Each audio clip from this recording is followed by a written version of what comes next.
Merkel Media. What does the goddamn line say, Tony? Please, gendered language. Then what? I'll be arrested, put in airport jail? Look, you're going completely sideways, man. And you ain't in it. How dare you?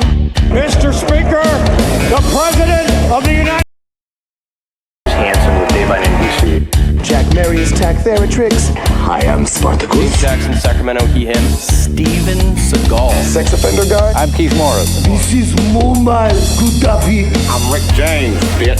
Sorting through the lies. The hijackers from the World Trade Center crash site, if you can believe that. We cannot track $2.3 trillion in transactions. Centuries-long plan for world domination. Learning about Cuba, having some food. Let's talk about Chinese people. Have you ever been in a Turkish prison? Swangles in Fort Lauderdale? I have of my Libyan missiles to blow up the Sears hardware department. Nothing could be more fun than jumping off a cliff with two German bisexuals. Oh, you English are so superior, aren't you? Thank you, comrade. And now, macroaggressions. That's what assholes call it. With your host, Buddy, I don't know who you are, but you're about to get chlamydia. Charlie Robinson. Hey, Whitey, where's your hat? You want to drop the blame on Charlie and say it's all Charlie's fault. He was a retard. I get some goddamn diuretic.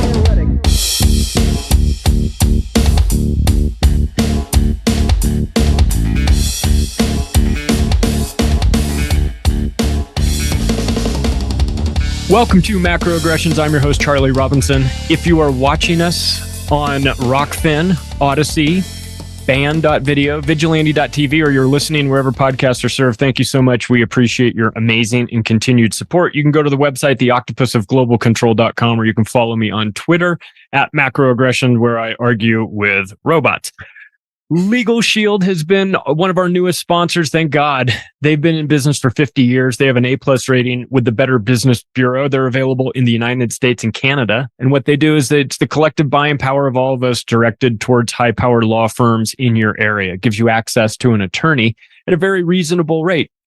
How reasonable? Well, like $30 a month. So to get you in the door, get all your legal documents taken care of, your last will and testament, your medical directive, your financial power of attorney, all those things that if you don't have them, the state gets involved in your affairs. And God knows we have no love for the state at this show. So get them out of the way, get that stuff taken care of. You don't want to spend a couple grand on it, but you're going to have to unless you have Legal Shield, which will allow you to knock that out in the first month.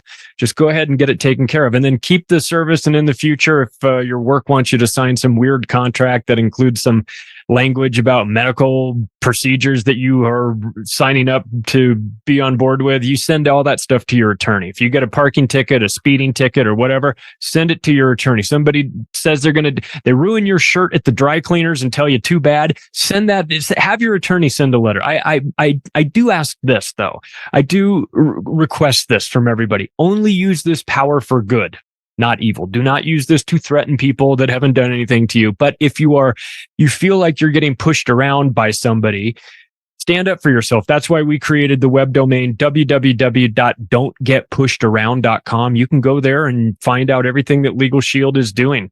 It allows you to level the playing field here. If you're getting audited by the IRS for your W-2, you have access to lawyers that can help you out with this. The average attorney you'll be dealing with has 22 years of experience. So you're not going to get somebody fresh out of law school. You'll get a good person that knows what they're doing and how to navigate this system. It's easy for them. It's tough for us. I mean, we look at this stuff and you know, the legal documents and whatnot. This is what they do. So now you have representation in a way that was unavailable to you probably before.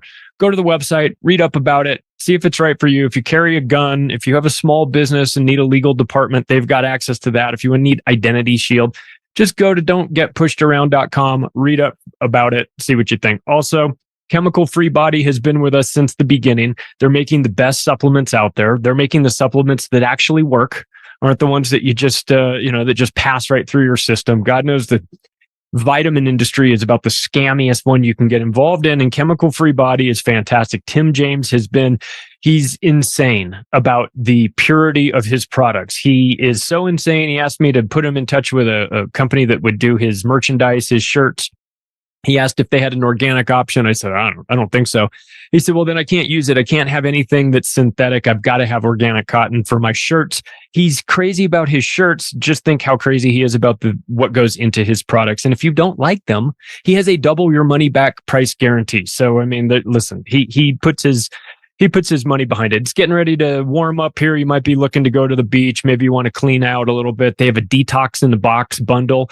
Get that. That'll lean you out. It certainly did with me. Go to chemicalfreebody.com. Use the promo code MACRO. Save yourself a little bit of money and see what you think. Well, this one's going to be fun. I can already tell this one's going to be fun. I've got one of my favorite people out there, Johnny Vedmore from Unlimited Hangout. If you haven't been reading his work, first of all, how dare you? And second of all, it's not late. It's not too late. You got to get involved in this. He has got what is described as the Black Hand series. We're going to talk about the original Jeffrey Epstein. So without further ado, check out this sweet bastard over there, Johnny Vedmore. How are you, man? Good to see you again. I'm so happy to be here. Thank you for having me back, man. It's so weird. It's so weird because I completely forgive everybody for not knowing my work, because I mean, we live in a time of great censorship, unbelievable censorship. And as soon as I started breaking through with my work, it was always targeted at the people who were censoring. So it was all hard, and I've had like this really uphill struggle, and I don't really care about my crowd size per se, the amount of followers I have or that sort of thing, because all of my work is really written to be able to be read at any point throughout time. The points that they make and the history that they show will not change. They will only get closer.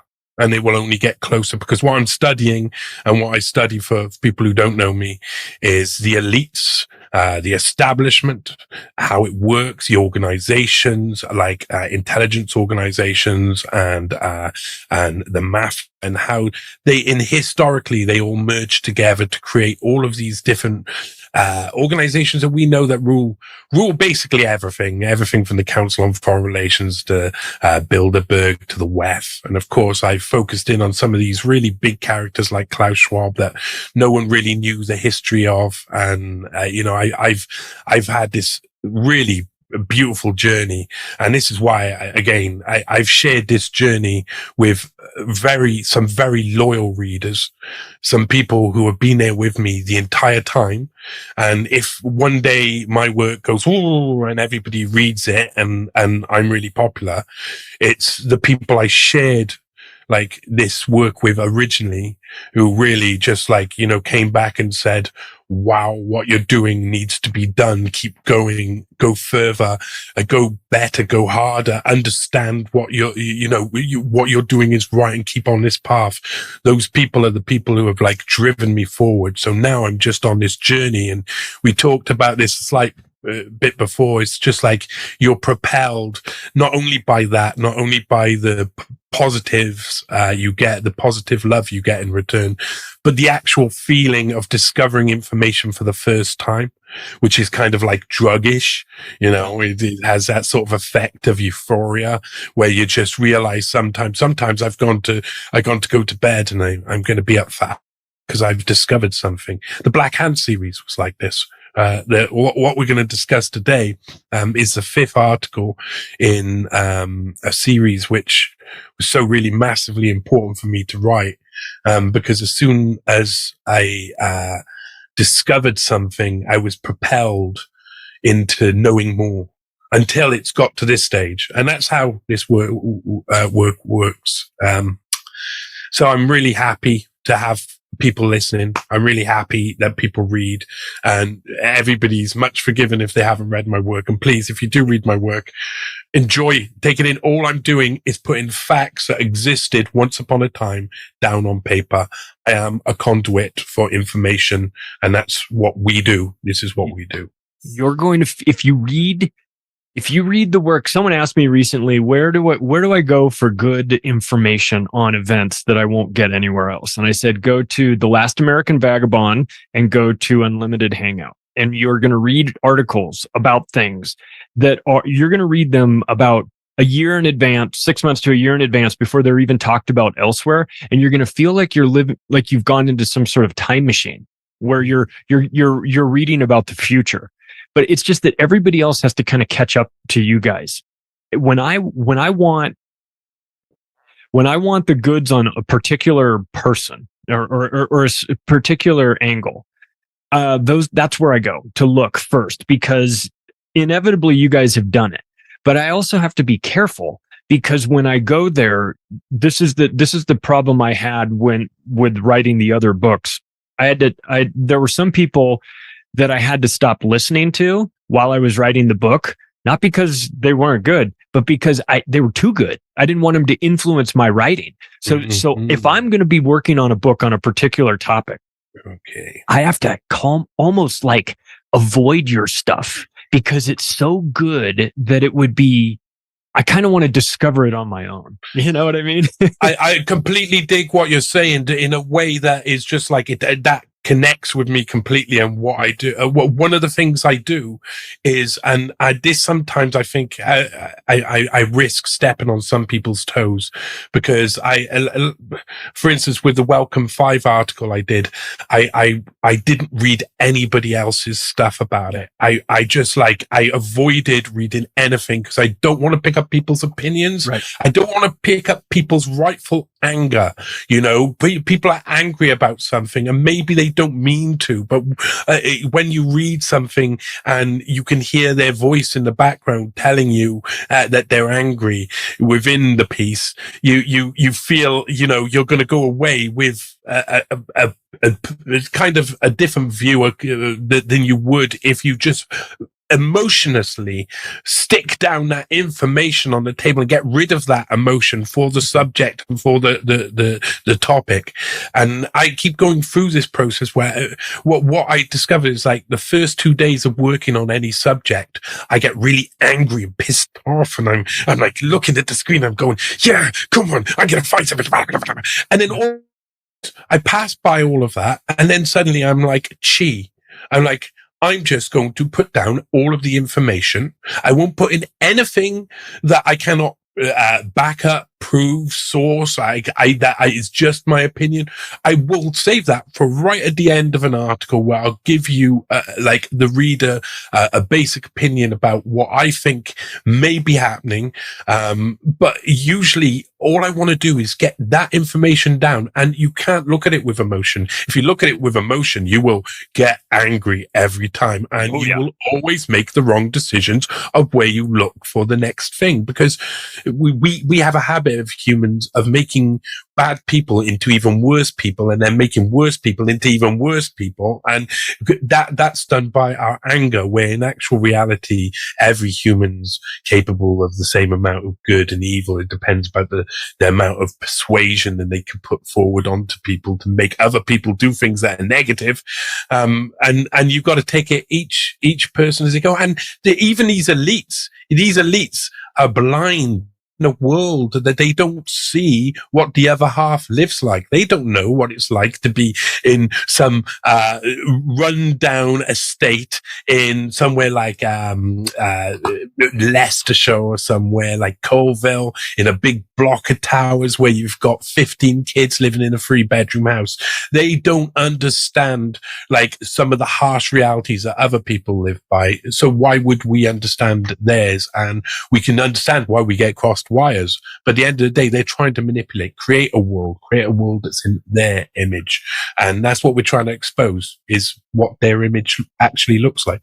And nobody does it better than you. I mean, you really brought that to the table with the Welcome Trust stuff. I mean, I left that thinking, we've got the makings of a medical world,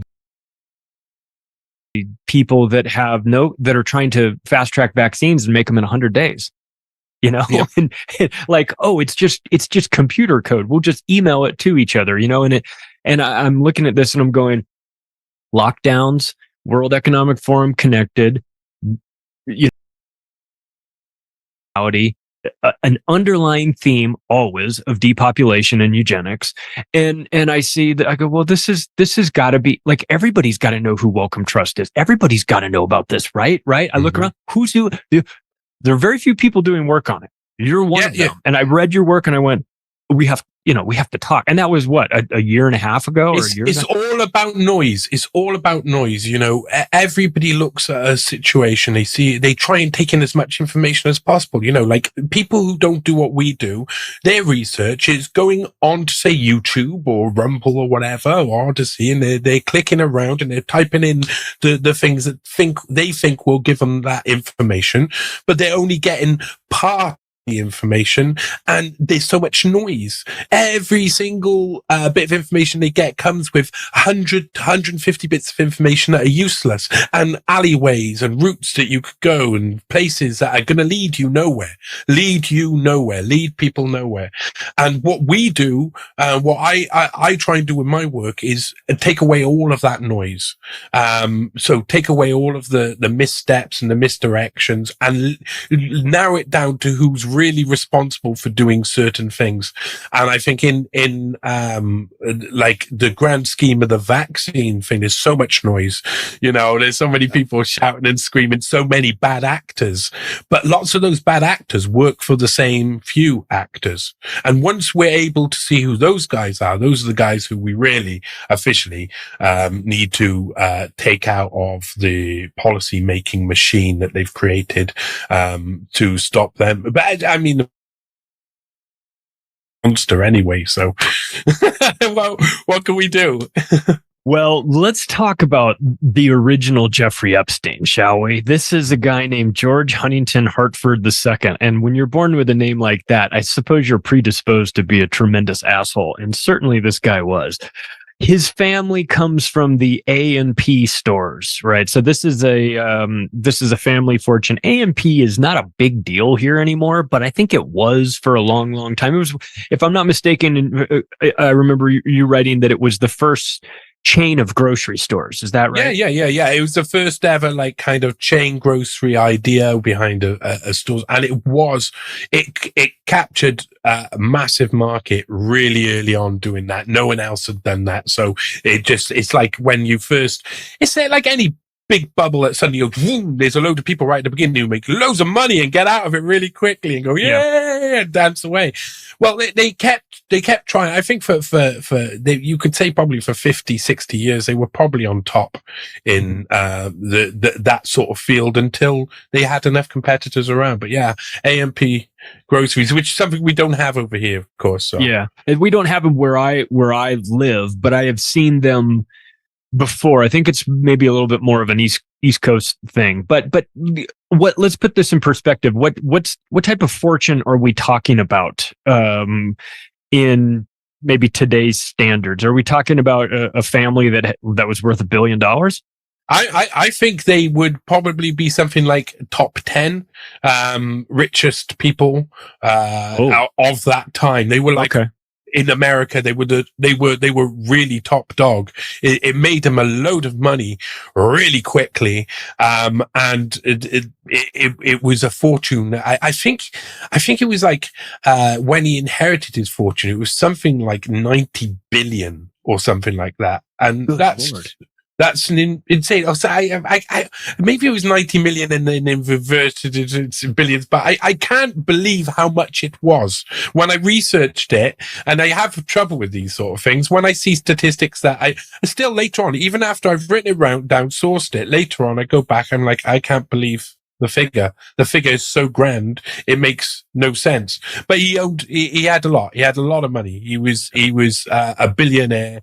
And he it was a bit weird because the his grandfather's the one who created this. He kind of like got into the company, this A&P grocery stores. He bought into the company, and then he created into something else and bought everybody out. And so basically he owned everything and had loads and loads and loads and loads of money. And when he died, died, it seems he hated his children and he had the will skip over his children.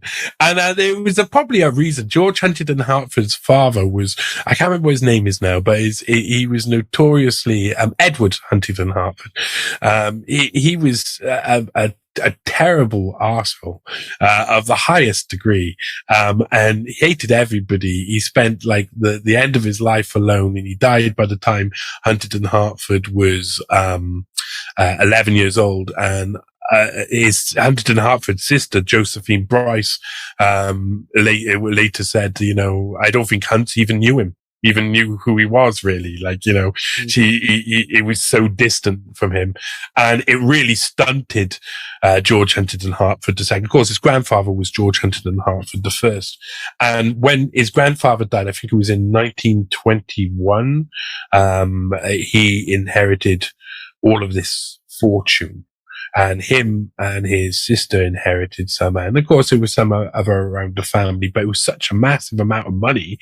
And he would, it's a kind of like, I like to tell stories like this in a Romeo and Juliet fashion by telling you the end first, because he's going to lose nearly every single bit of that money.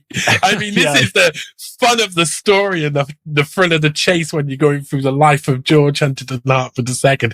He is going to waste all of this massive fortune, a fortune that to us is completely impossible to imagine. His sister, Josephine Huntington Hartford, she would marry into with someone really successful, and she would still maintain quite a fortune. But George Huntington Hartford II, he was a boy. Well, he when you examine his real estate holdings, it is understandable why you could make a comparison that he very, very much was another Jeffrey Epstein. We've got Palm Beach, New York City, France, an island, Hog Island in the Bahamas. He's got a place in London. He's got a place in Jersey. He's got a place in Hollywood. So he's got the requisite island in the Caribbean to do God knows what. He's got the Palm Beach estate. He's got the New York apartment. He's got he's got the look. He even looks a little bit like Jeffrey Epstein. It's quite amazing. You see, as well as that, he's got all of the character traits, especially with the age range of girls he found attractive. Yeah. And the way that he would get those girls. It's quite fantastic, because you go back to when around the time his dad died. Like Huntington Hartford's, like there's these stories about Huntington Hartford still being fed by his mother when he's like 11 years old. They're around the dinner table and she's cutting up his meat in public and feeding it in his mouth, and he's like, and he goes to school and he has these terrible experiences with all these horrible bullies who treat him so badly and whatever. He's from New Money, they see him as New Money, even though he's like 50 years old. The fortune's 50 years old or something. Maybe. Yeah, that's New Money to them, right? Yeah, to them, the New Money. You're only old money if you can't remember how far back, how many lines back it goes. Like it's gone too far. Like, but yeah, he's New Money, so they bully him terribly. He has this terrible time, torturous. He's obviously like a bit of a baby in his head, and when he gets out and goes to Harvard, he really starts to look like he's going to burst away, and he does. He kind of like I would think that anybody with that amount of money could get into Harvard. It's not too hard. They just throw a bit here or a bit there. So I don't think he was very intellectual. He did English literature, if I remember, but I don't think he was very good at anything he ever did. Anything he ever did. I would put that down probably to even like making milk. I would think he would spill the milk over his hand and he would try and just drive straight off the edge of a cliff. I mean, he was really just, everything he did was bad. And he obviously wanted to run away from his mum. He obviously had been given a mother complex by this overbearing mother who was overbearing. She was a very interesting woman, broke down and cried once he ran off with his first wife, Mary. I think her name was Mary Lee Epping. And she was a very, run of the mill. I think she was a pharmacist's daughter or something like that. She's described, you know how they describe things in old newspapers. And she ended up being like, ended up walking around in elite society. And then, if I remember correctly, she runs off with Douglas Fairbank. Right. And then he turns up later in some sort of seedy, like sex orgy stuff going on in London. Too. Yeah. Knee deep. There's not only knees he's deep in. They're deep in some stuff. And this, he starts sailing around the place, trying to sail to the Bahamas all the time. Obviously, they've already got some land or something over there, or he just has an affinity with it. So there's a lot of like in the 30s, there's a lot of him going backwards and forwards.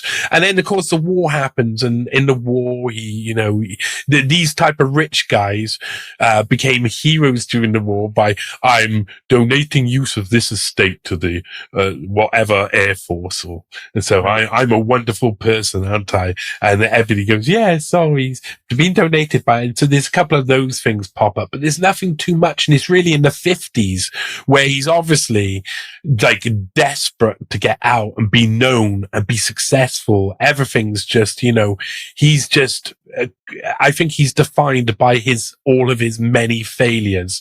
And he sees himself as just a big fail. So he meets, a woman around, this time who's his second wife. And she's a young girl. I think she's about 17, and she selling cigarettes in Vero's nightclub or somewhere like that. And he buys all his cigarettes off her, charms her by buying all the cigarettes. And she's going out with Charlie Chaplin's son. Charlie Chaplin is another one who hangs around in all of these like seedy orgy clubs later, but the clubs surrounding him rather than the orgies themselves. He's around all of that crew. The people who are attending the orgies all know Charlie Chaplin quite well, and he's attending like high society London stuff by the 60s and 70s, up to the point where I think it's like the people who eventually like set up the Claremont Club all know him as well. So he gets around in these elite circles. Obviously, he's everyman hero is Charlie Chaplin. But yeah, Charlie Chaplin's son, Charlie Chaplin actually, persuades the girl to go with George Huntington Hartford II and leave his son, which is quite amazing. This woman was a woman who went by the name Marjorie Steele. Marjorie Steele was an actress at the time. She wasn't very good because obviously she was working selling cigarettes in a nightclub. So she wasn't getting much attention. And then she meets this billionaire who then starts writing scripts for her and starts trying to put her like obviously producing movies that she can be in.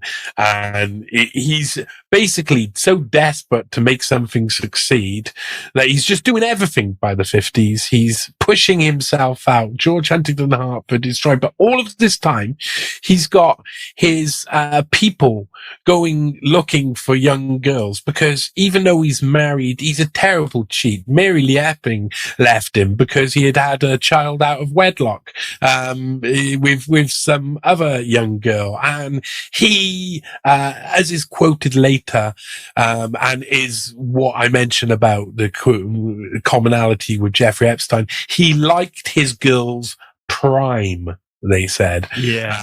So he liked them really young. Mariella Novotny, when she was a beautiful 18-year-old, just ex-chorus girl, really slim and etc., was too old for him. Yikes. So that is really like a sign of George Huntington Hartford II. And he was so desperate to succeed. So desperate. I can't remember around the time, it was. I mean, they had lots of different, I think he produced a version of, if I remember right, Jane Eyre or something. I can't quite remember, but it was one of the classic sort of period pieces he tried to produce. And Marjorie Steele ended up like leaving that and getting out of there. The first time I had come across George Huntington Hartford when I was researching wasn't finding him originally. Like I say, it's the fifth in the article. The first time I'd come across him, he was in the Montrose Club in the UK. Now, I went to where the Montrose Club was, and filmed it, for one of the news hounds, to kind of like get the feeling. And I mean, I've got to know all of the characters here so well. But that was how I got into researching this in the first place, because of course Whitney Webb said to me, can you find out about the craze and this London nightclub Esmeralda's Barn and who else who were in with it, and etc. And I went and researched Esmeralda's Barn, and Esmeralda's Barn was created by a woman called Esmeralda Goulart. Esmeralda Noel Smith was her married name, but she got divorced in 1947, still used it in some of the highbrow places. But Esmeralda was a really interesting woman, owned a few clubs, and one of the clubs, and sitting around a table on the night that Huntington Hartford and Marjorie Steele was there with Pietro Annigoni, Esmeralda would have been sitting around the table when I first come across her, and the first come across George Huntington Hartford when he's signing his signature. And it turned out Marjorie Steele was a master forger, so she could forge a signature. And Pietro Annigoni, who frequented all of these nightclubs in London that these guys hung around in, he was the guy who was painting the portrait of Queen Elizabeth II at the time. He painted two portraits of Queen Elizabeth II, so obviously they liked him. They liked Pietro Annigoni. He comes up in a few different parts of this piece, and he was also a master forger. And George Huntington Hartford wrote down his signature, and then Marjorie and Pietro did their forgeries, and then no one round the dinner table could tell whose signature was real. And the reason I go back to that's the first time that I come across George Huntington Hartford. And it was very interesting because the more I got to learn about him, the more that said quite a lot more. It was like, it's kind of emblematic of him. It's like his signature was so weak that it could be faked. His life, his way he was, he could not achieve anything. Even when you look at the signature, it's like, well, you wouldn't even actually need to be a master forger to do that. So it's not such an amazing, but first I was like, oh, that's an amazing story. And when the second time I come across George Huntington Hartford, he's in an orgy and he's talking about how to get really young girls. And I'm just like, who's this guy? And what's he doing hanging around? Like, why is no one found? What, he's a billionaire. He's extremely rich. He's an elite. And I don't know who he is. And kind of like really interesting how he pops up in these little places and he's constantly looking for young girls and doing all of this stuff. So through the 50s, he was doing all of that. Eventually, later on, people involved in the Profumo scandal, the people who were hanging around with Mary Ellen and Botany and Horace Dibbon and some of my more favorite people from the Profumo affair, which was like led to the downfall of the British government. Mary Ellen Novotny and Horace Dibbon, who I mentioned, were really important in getting Mary Ellen Novotny into JFK's bedchambers, and she had to get smuggled out of America as well. She was nearly involved in the downfall of the American government, just as he had been put in charge as president, and just before he had actually become president. When he had elected, between that stage, he's such interesting people he's hanging around with. And he has Stephen Ward, who's all of their friend. He's the guy who ends up being the patsy for the Profumo affair, gets taken out after overdose in a trial that is just sensational and brings down the British government. I mean, oh yeah, Mr. Suicide and taken out on a stretcher, and you could put in Stephen Ward's stretcher, you can see the pictures, and it's like oh, it's another Epstein moment. There's lots of that revolving around here. And Stephen Ward, is so interesting. Stephen Ward, Society Osteopath, he was known as. Well, Stephen Ward was also a fantastic portrait drawer. He could really smack out, give him a pencil, give him a piece of paper and a pad, and boom, he's created the most fantastic portrait of someone, and everybody loves him. He was such a tart. He was a tart with everybody, and he used to sleep around the place. A really interesting character. He once drew a picture for George Huntington Hartford II of a girl on a flying machine being pleasured, a self-pleasuring flying machine, some sort of dildo flying machine. That George Huntington Hartford loved and gave off to one of his close friends. And he eventually got Stephen Ward to be his Ghislaine Maxwell. So George Huntington Hartford eventually got Stephen Ward to go out to the streets of London when he was in London and pick up young girls who were prime for him. Anyone who's 14, 15, 16, 17, around that time, go out, Stephen Ward, sketch pad in hand. It says in one of the books I read about him, sketch pad in hand, goes out to get these girls. It's just an extraordinary story that has so many similarities. But what's weird about this, and what the adventure is about the Black Hound series in general, is that where I call Huntington Hartford the real Jeffrey, or the original Jeffrey Epstein, load of different characters involved in that whole scandal, involved in that whole circle, have little tiny bits of characters from loads of different people who have been involved in all of the sex compromise operations that have ever existed. And some of them have Jeffrey Epstein traits. Well, you can see it, and you realize, well, you can profile these things and you can work out what type of characters these are and where they fit on criminal profiling, but they're all criminals. Yeah. It's a very interesting thing because they're all criminals. The connection to, you mentioned that they all take a little bit from each of them, put them together, and you've got a Jeffrey Epstein. I wonder about the spying component in Ian Fleming, because he shows up in this. Yeah, Connected in through Jamaica, through GoldenEye, his resort there, or his house there, and he's got a connection. And everybody who knows, but Ian Fleming, for those that don't know, he wrote the James Bond series, was most definitely a spy in his own right. How does he fit into this whole group?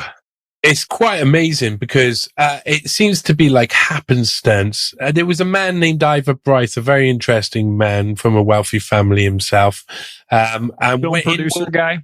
Yeah. And in World War One, when he was about 11 years old, he went down to Cornwall. They were escaping the Zeppelin attacks over London during World War One.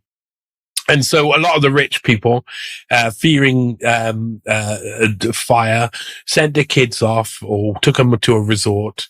And Ian Fleming and some of his family and friends were on this beach that Ivor Bryce turned up at, and they became lifelong friends. They opened they did a little bit of a publishing company before Second World War together. They went to school together in Eton, which is where the establishment goes. So they were both high-born types, and Ivor Bryce and Ian Fleming would really, really, really form a tight relationship. Really, really, a weird sort of fascist tinted sort of magazine that they set up before World War II.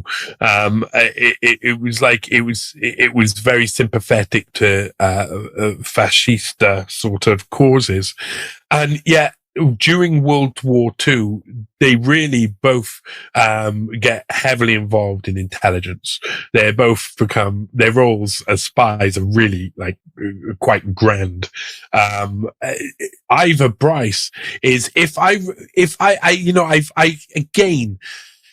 looked for this, I found this, but I still can't quite, how is this? Ivor Bryce is apparently the only British person to ever be serving in the OSS. So there was no British people in the OSS, and Ivor Bryce was in the OSS. Interesting. So they had this he had this special relationship. Ivor Bryce had a special relationship, and his job by MI6, given to him by MI6, was to turn America against its close neighbors, really. So he was a really naughty boy, and he was focused a lot of the time on places like Cuba, and they were trying to turn these people against. Now, Cuba comes up multiple times in this investigation, and this is pre-1960s Cuba. This is running up to that. There was another guy in another part of the article, Andrei Gabor, Tiema Bozomeni, who also has a couple of links to Cuba that I found interesting. I think there was on embassy level, a meeting with the ambassador, etc. And I think there was a lot of effort at that time to, and it was well documented, to create trouble between America and some of its communist leading neighbors. And these were all like operations that were run that kind of dribbled on after World War II.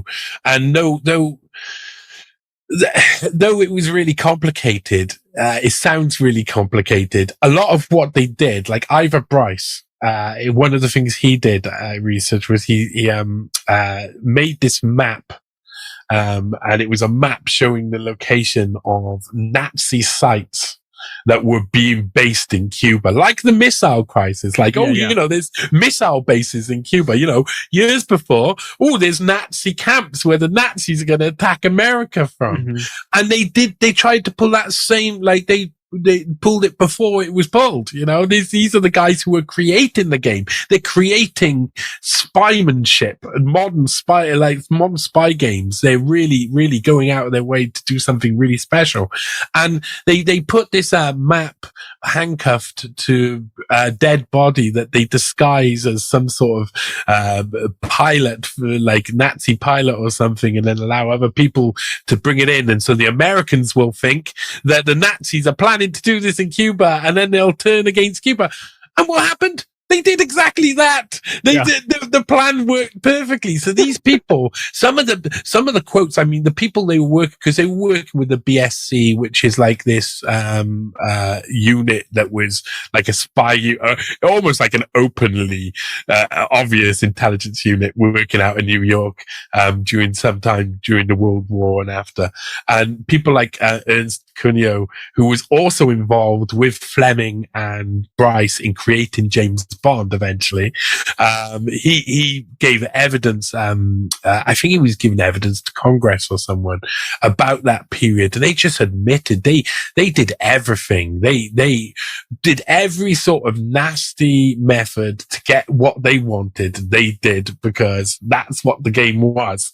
And it was before the rules had properly been written to this like post World War II spy game era. The Cold War era was like no holds, and there was no rules at the beginning.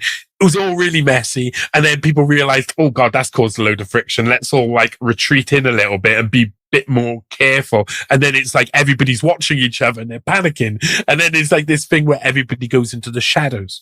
And really, that's what I documented within all of these articles. And how I found people like George Huntington Hartford II was going into the shadows, because the shadows back then, there were only limited places where you could go and do drops and information drops, dead letter drops, or whatever they used to call them in London. And London was like a really important place during the Cold War. I mean, it's the bridge to Europe, you know, you're looking out over there and you're seeing Europe, and you know, the Cold War, it's like the wall, the Soviet wall is approaching you more and more. And, you know, the Americans on the other side all safe and looking at Britain and saying, what's going on there? I know, send some more guys over there and we'll try and work out what's going on there. And the people over there saying, we'll send some more guys. So all of these nightclubs in London that I started researching, they were just all full of spies walking around. People like Stephen Ward was like this, happy-go-lucky Belmondo chic, wearing sunglasses in the nighttime type of smoozer, who is a sharp, like sexy kind of guy who went round chatting up women. You see, even if I was telling someone, when you find out about what Stephen Ward was like as a lover, he wasn't like, you know, what you'd expect. He could connect with energy. Like to lay next to a girl and connect with energy. Most of the girls were like, he didn't necessarily want sex. He was not that type. He just wanted to connect. He seemed like a really nice guy. It seemed like everybody would like him, and he liked that. He liked being the center of it. And all of these people who suddenly had billionaires coming up to him and saying, hey, you, get me a woman off the street and I'll give you this or I'll give you that. Stephen Ward was at the center of that. He had some really, like Avril Harriman is one of the people that he just happened to be the osteopath for. There's loads of really strange things with Stephen Ward. A lot of the portraits he painted in person, include people like, Prince Philip, who's of course husband to the Queen, sorry. Well, who knows? We are in clown world. I mean, they did hang out with Mountbatten quite a bit. Yeah. So well, Mountbatten's in all of this circle as well. Of course he is. Of course he is. It's a crazy sex scene. And George Huntington Hartford, to get back to George, good old George, he was, of course, related eventually to Ivor Bryce because it was his brother-in-law, because Josephine Huntington Hartford II married Ivor Bryce, and suddenly George Huntington Hartford II, I think he got to be like a bit of a spy. Finally, he got to do something that certain people would know that he's really cool. And that, I think, gave him some sort of like solace. And he, around that time, it's when he sets up, buys part of Hog Island, and then goes to and buys an even bigger part, and basically buys the whole island, and renames it Paradise Island. And at this point, what you see is George Huntington Hartford, his marriage to Marjorie Steele it's like 1959, 1960. His marriage to Marjorie Steele is failing. He's cheating around all over the place. He wants to be, feel big again. And so he's going to open Paradise Island and invite, I think it's 2,000 of the biggest elites with planes from coming from all over, to attend. And really, if you look at it, it's like what you'd expect to see in James Bond. And that was being created by those people at that time. They were actually like writing parts of that, because at the same time, Xanadu Productions was being created by Ivor Bryce, and Ian Fleming and others, in another Caribbean island where they were trying to persuade the guys, hey, give us a massive amount of tax breaks and we'll bring all of this film production to you. And so they had Ian Fleming writing the first drafts out there, based out on the islands. So it was, it was just a short fly on a light aircraft from Josephine Huntington Hartford and Ivor Bryce's island to George Huntington Hartford's Paradise Island with the P as the flag, and that he's a pederast. You wonder, was it just that he was like laughing at everybody and being like, I like your young daughters, come to my island, I know you will. Yeah. It failed, mind you. George's plans to open up this massive island failed really badly. He basically had a 52-bedroom hotel on the island, and it wasn't enough to bring in people. People would have to be flown out all of the time, so it wasn't going to make any money. He had there was a nearby casino, and I think it was about 1963, 1964, the casino was, some people coming back from the casino were raided by some very clever burglars, robbers. And they stole $750,000 worth of stuff off them, including a big diamond ring or something. And so I think that really put Huntington Hartford off the idea. They were returning back to Huntington Hartford's resort. So I think he when he got depressed about something, he was also usually drug addled at the same time, because by this point he was just hookers, beer, drugs, wine, only the best food. He had gone past his stage with Marjorie Steele had been one of the more important periods of his life, where he got to really be with, he said later on that it was his favorite wife, and I think that's nice of him. Yeah, it was very nice of him. Jamie just treated us so bad, but anyway, but by 60, they were divorced. She actually was about to get a load of his money and then signed that away when she married. There was some sort of clause that she signed saying that she would lose all of her right to money off him if she chose to get married again anytime in the next so many years. And she got married nearly straight away afterwards. She was just like, she met someone else and went off with them. And so he was kind of like, after that, rock and roll. He was the people who were attracted to hanging around with George Huntington Hartford II through this period of history, through probably through the mid 60s and the 70s, were people who were rock and roll stars and models and other people who were on the New York scene. And it become a party house, and he lived that life, bought everybody drugs and stuff all the time until basically last of his money had to be put into a trust. And he had to be looked after eventually by his daughter, who, I think this is his first daughter, from, out of the one first daughter of, cheated on the wife with. Yeah. I can't remember what her name is. I think it's maybe Juliet, Huntington Hartford. But she claims to have slept with loads of these people who were hanging around with George Huntington Hartford II from when she was about 13, 14 years old. Oh. And she seems extremely sexualized, including she said she slept with Mick Jagger.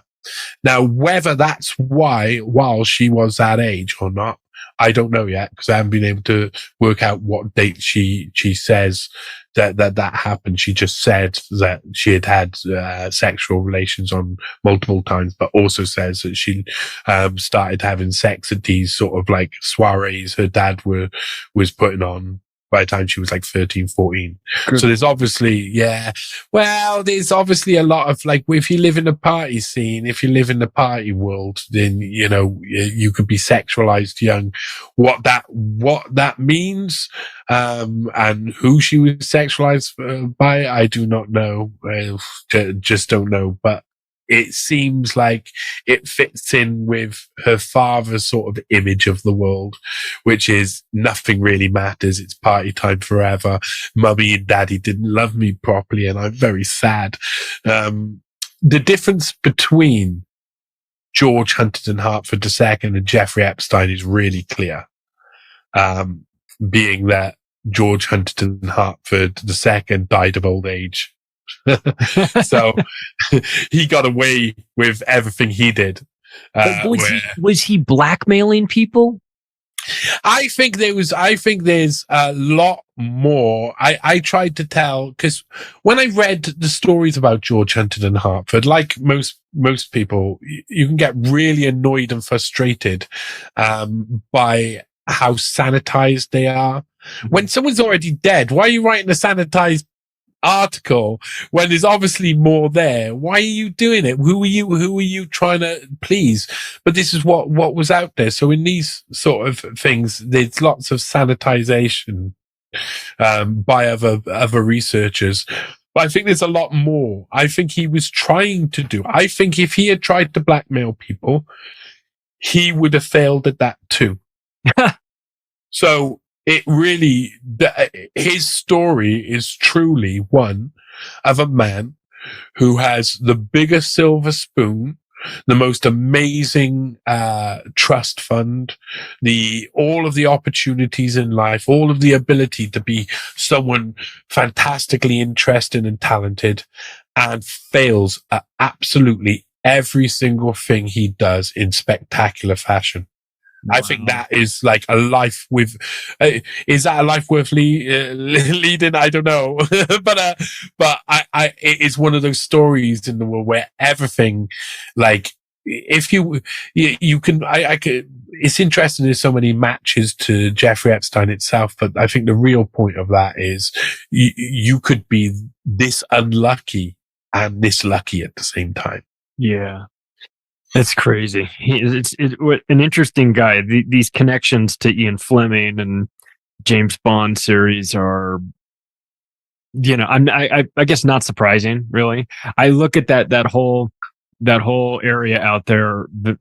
We've got Peter Nygaard, we've got Richard Branson, we've got Epstein, we've got a lot of guys with islands out in the Caribbean doing up to no good. But let's wrap up with this one last question, which is sort of connected, but with regard to Jeffrey Epstein, what do you think he was up to in New Mexico?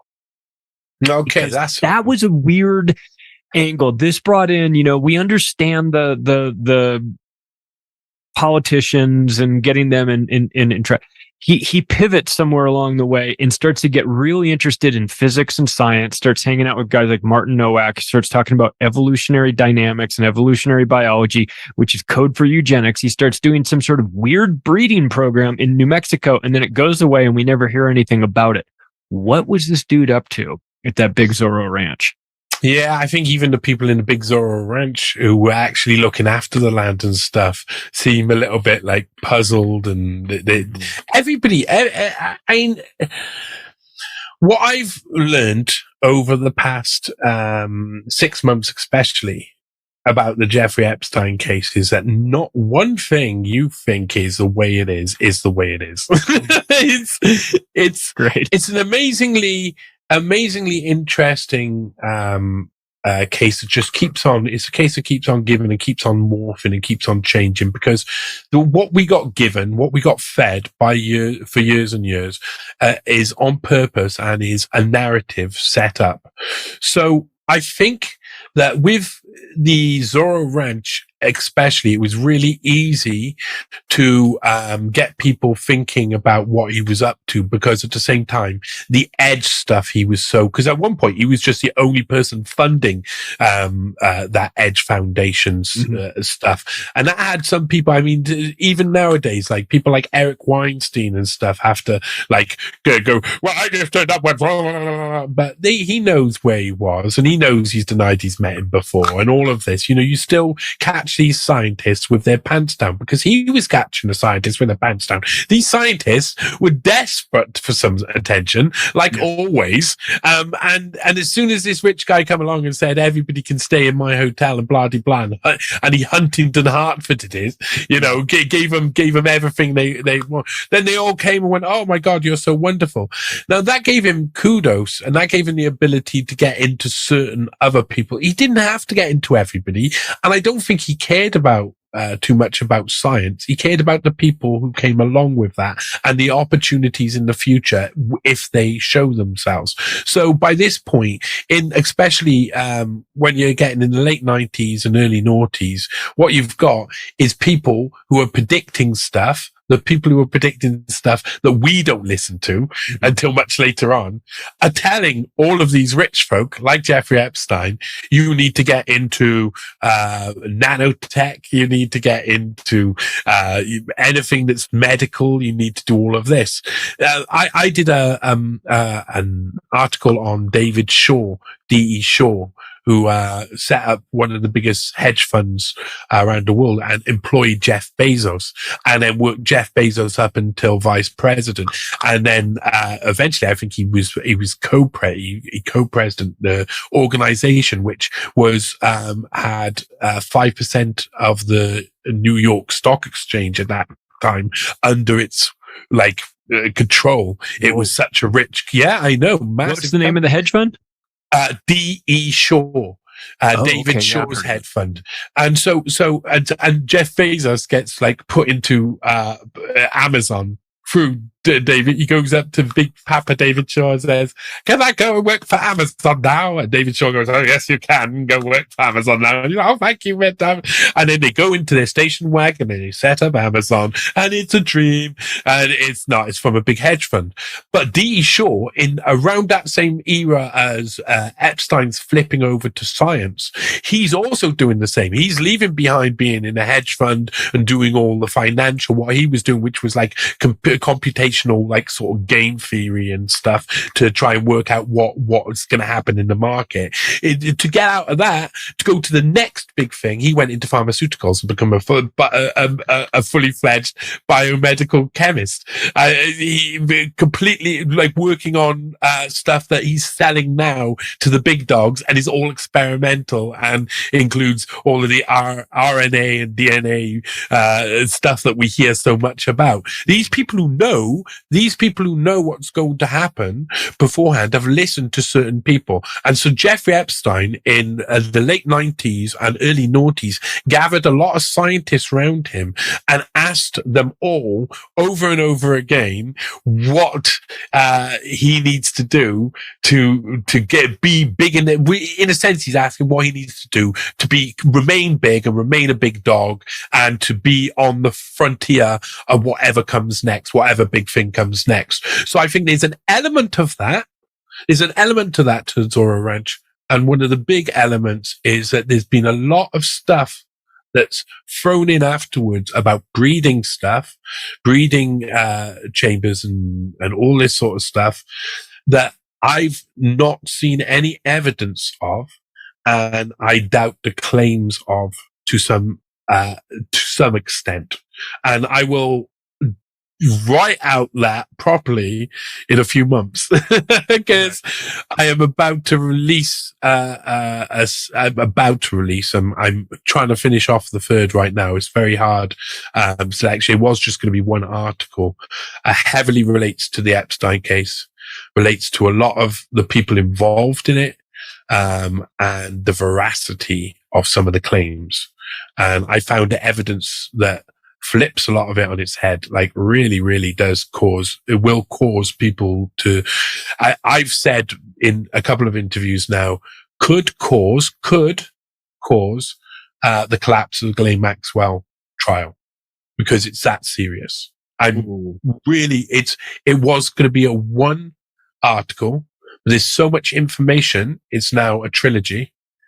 And it is, I've never written anything like this. I didn't think that anything like this, that I would be able to find anything like this. This has come to me after years of working on the case. I think there's going to be a lot over the next few years. You've already heard some of the main people in the case start to change stories. You know, the fact that they dropped all the charges or they dropped all the accusations against Dershowitz is a really strange one. Did anybody see that coming? Now, you go back through history of the case and you start to see something forming, and you see how things form. And if you've got certain information, you'll start to see a really grand pattern and who is the puppet master behind this grand pattern. The one main puppet master who has made not only the Epstein case disappear, but many other. God, you know how to sell the shit out of it, don't you? Oh, well, this is an easy one to sell. This is like the candy floss of investigating. Where's the best place for people to find your outstanding and remarkable work? You're so nice to me, Charles. Stop it. Right. I'm at johnnyvedmore.com. I've just changed it round so it's easier to use. johnnyvedmore.com is one of the main places. I have got funkymonkey.com, but I kind of like, it's just turning into johnnyvedmore.com. And I kind of like Funky Monkey. If you type in Funky Monkey, onto any video platform, is a good way to find me if it's scuppered my name somehow, if they've made it so because this happens in Chile, for instance. At times I've said to people, okay, you can look on YouTube, and they put in my name and there's nothing on there. There's nothing on there, and I'm standing there going, no, I'm telling you the truth. I really do. And there's nothing on your phone. So it looks like I'm lying. What can I say? You know, I've also used Funky Monkey. But I would say, yeah, you know, support Unlimited Hangout. Hopefully I'll be writing a little bit more for UK column news, but the most important thing is please come support work like this. JohnnyVedmore.com. There's a place for you people to support. I have avoided asking for support from people for a long time, but damn, life is hard nowadays, and I got a lot of investigations to get through, loads of invest. So I can't risk having to get a part-time job. I got to expose the world. But yeah, one thing I'd say is that thanks to everybody for coming and reading. Anybody who does enjoy, I hope you enjoy, and just thanks. I hope people out there support this work. It's not this is not the line of work where the BBC gives you a nice six-figure deal to write for them. You are the enemy of them. They view you with contempt. We think you're fantastic, though. We think you're fucking amazing. But if you like his work, please support it. And if you got more money than time, send some money his way. If you've got more time than money, share the shit out of his work with the people around you. That helps too. That helps to get the word out. And if you want to get involved, if you want to help me with something, with a project, anybody out there who wants to actually just say like, oh, I could do a bit of research on this or a little bit of research on that, I can give you something to research the hell out of, and you can help me in whatever way is possible, because we gotta sort this mess out. That's it. That we certainly do. That's Johnny Vedmore, everybody, one of the best investigative journalists in the world working right now. If you like this episode, you can take the additional step right now of sharing it with your friends and family. You can follow me on Twitter at Macroaggression and the website, theoctopusofglobalcontrol.com. Thanks, everybody. We'll talk to you again soon.